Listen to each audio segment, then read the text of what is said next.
C'est l'un des tout premiers récits en langue arabe à dénoncer le socialisme réel, entre guillemets, en Union soviétique, qui était, on le dit, naguère autrefois très apprécié de la quasi-totalité de l'intelligentsia de gauche dans le monde arabe, pas seulement d'ailleurs. Pourquoi est-ce selon vous important de faire cette critique, voire cette autocritique aujourd'hui, des dizaines d'années après?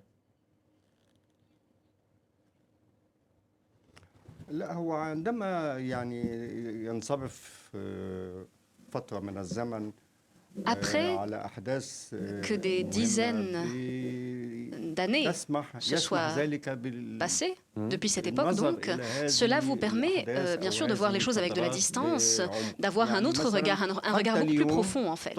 Et jusqu'à ce jour, il y a de nouveaux ouvrages qui sont publiés sur la Révolution française, par exemple, qui s'est pourtant déroulée il y a plusieurs siècles. Aussi, je pense que nous devons distinguer entre deux choses. D'une part, les principes, les grandes lignes de la pensée socialiste,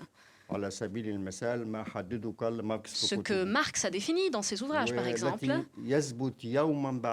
Et je pense que ces principes-là s'avèrent tout à fait vrais et tout à fait pertinents au fil du temps.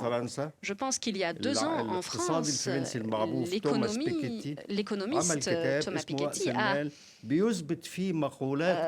publié un ouvrage sous le titre « Le Capital » où il a réexprimé les idées de Karl Marx et où il a prouvé que le capitalisme avait échoué à créer le bonheur humain, si je puis dire.